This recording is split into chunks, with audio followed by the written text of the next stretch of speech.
Have you struggled to get people on the same page when faced with a problem? Do you find yourself overwhelmed and unable to sort out where you should focus your energy? Have you ever stopped to just think about what a problem actually is?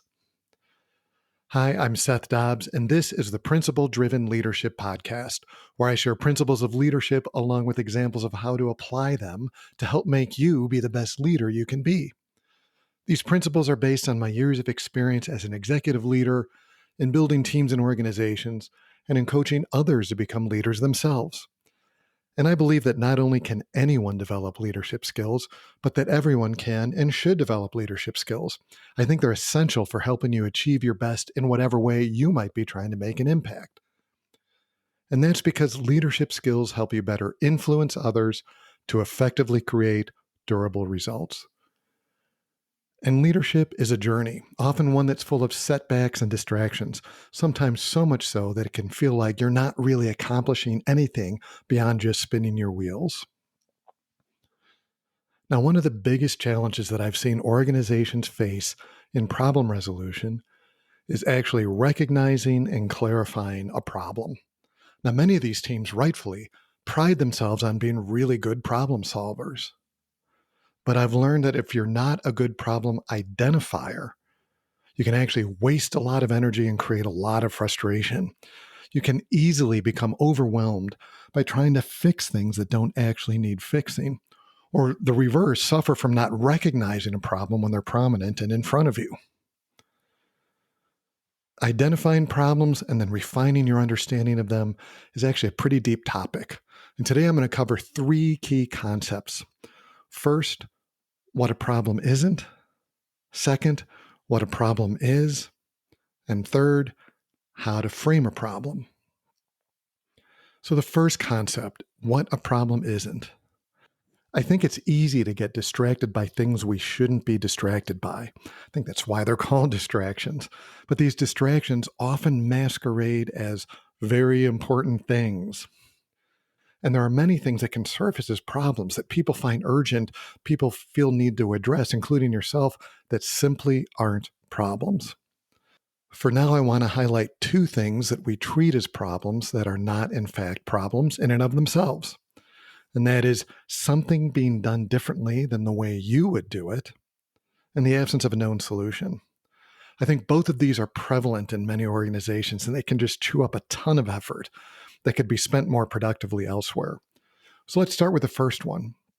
Just because someone would do something differently than you doesn't mean they've done it wrong. There are typically many ways to reach an outcome, to realize a vision, to resolve a problem. And I can guarantee you that there are approaches that you yourself wouldn't take. There are many approaches I wouldn't take myself either. But that doesn't mean that what they're doing is wrong. In my experience as a professional, there's actually very few cases of absolute right and wrong ways of doing things. If an approach will create the outcomes you need to create, if it handles all the assumptions that need handling, honors all the constraints that need honoring, what's wrong with it? Why would it be bad just because it's not how you would do it? And if there is a reason that you think someone's approach wouldn't reach an outcome, it's missing a constraint, it's missing an assumption, that's what you should talk about, not just an absolute right or wrong.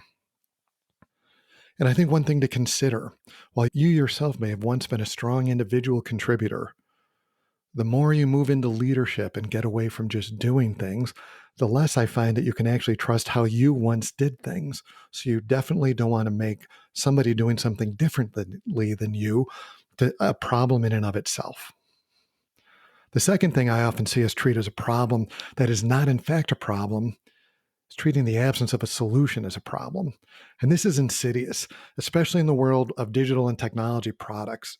There are so many packaged solutions out there and a vested interest from sales teams to make sure you feel that the absence of their solution is in itself a problem.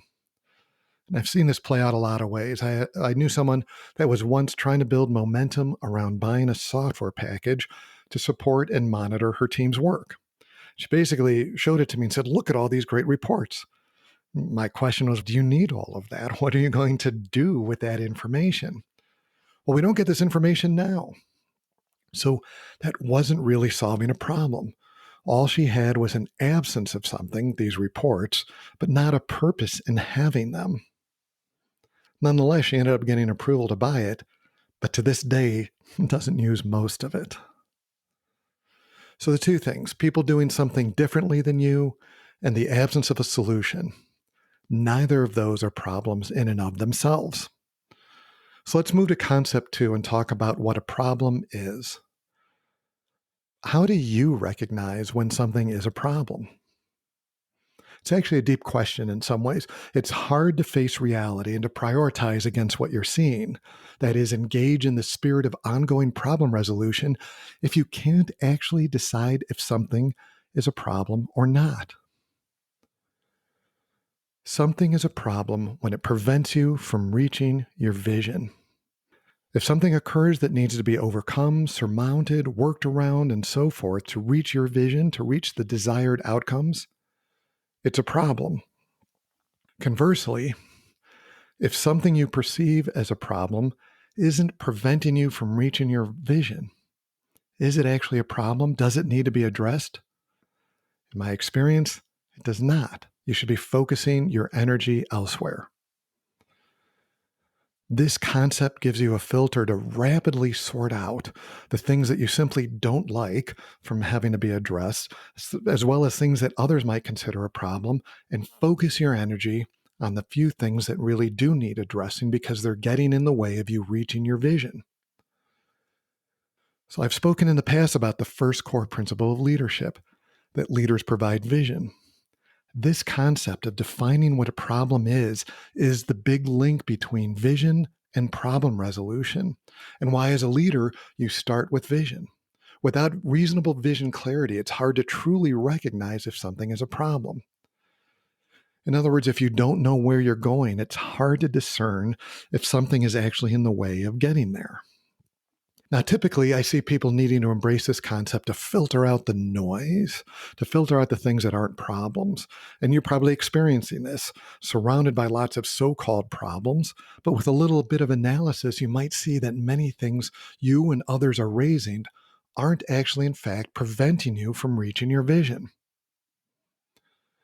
But the flip side of this, it's actually equally important to apply this concept to see a problem in something that you might have ignored. I'll talk about the company Zappos. When they first started out, they had the vision of being the best at satisfying the shoe buying customers. And in the early days, this was really a heavy focus on the online experience, and they outsourced fulfillment. They didn't think fulfillment was a problem they had to solve. It was a pretty well solved problem in the world. However, the outcome of that approach was that their customers were not, in fact, thrilled or satisfied because the standard fulfillment approach at the time, there were a lot of issues. There were deliveries not coming on time. It was hard to predict when things were going to show up. And so the actual outcome was that people, not only were they not thrilled, in some cases they were dissatisfied. In the end, no matter how great the online experience was, people were just receiving shoes, which meant that Zappos was not, in fact, truly satisfying the shoe buying customers. So, stated simply, poor, if even typical fulfillment was preventing Zappos from reaching their vision of being the best. And so it was a problem that they had to take on. And they did. They took fulfillment on themselves. They've since had other solutions. But that change really supported their vision of being the best and drove them to who they are today. And that gets us into the third concept, framing the problem. As an individual contributor, you might look at a problem through the lens of doing. What do you need to do to fix something? Is it being done the right way? As a manager, you might look at a problem through a broader lens of doing. How do you lay out a team to tackle a problem? When does it need to be resolved by? And all that kind of good management stuff. But from a leadership perspective, a problem isn't about what is or isn't being done, or even how it's being done. As a leader, you should view a problem through the lens of achieving and not achieving. Are you achieving the progress, the goals, the outcomes that you're seeking? Or are you not? In other words, when you talk about a problem, you should frame it in one or two ways. By talking about the outcomes you need to see that aren't happening, by talking about outcomes that are happening that you in fact don't want to see. Let's use a retail chain as an example to draw this out. Imagine you're running a retail chain and sales are lagging behind your growth goals. And so easy, you think. Problem is, you just need to get more traffic, get more people into your stores. And so you act on it. You invest in advertising, drive more traffic to your stores. Great. And yet, your sales don't increase. So what went wrong? And the problem we talked about, we need more people in the store. But that's a phrase that's more of a solution. We need more people in the store. It's not a problem. And in fact, a deeper analysis might uncover several things. Perhaps your advertising is not bringing properly qualified buyers into the store. You might have a lot of hype, a lot of hoopla and excitement, but no clear value to help potential customers identify themselves. So you're getting the wrong people in. Or perhaps people struggle to find the products they want to find when they're in your store and they give up and leave. And if that's the case, driving more people to the store might not matter and in fact create a wave of people that don't ever want to come back. Framing it this way starts giving you a different view of what's happening and allows you to rethink how to talk about the problem so you can actually better direct the way you solve it. At a high level, you have an outcome you want to see, an increase in sales. And you could further qualify this to think about it. Do we want an increase in ticket, the dollars in a particular sale, and or an increase in volume? But regardless, that becomes an outcome. There are also outcomes you didn't want to see, and that is more non-buyers than buyers coming to the store. And people are not able to find what they need when they're in the store. Now, those negative outcomes that are currently happening could easily be reframed as outcomes that we want to see. We want to see more of the right buyers coming to the store. Thinking about that gives us a different and better problem to solve than simply more. Maybe we actually need fewer people coming to the store as long as a greater number of them are the right buyers. The second thing, which is people not finding what they need, could be reframed as we want it to be easy for customers to buy from you. This could then drive changes in merchandising and store flow, employee training, and so forth. But all of this reframing to center on outcomes helps make it clear and can help you create a bigger impact on your organization, on what you're trying to accomplish. So all organizations face problems. They have challenges, roadblocks, all that kind of stuff. And sometimes you can feel overwhelmed if you can't filter through all of that. Sometimes you might even ignore things that should be addressed.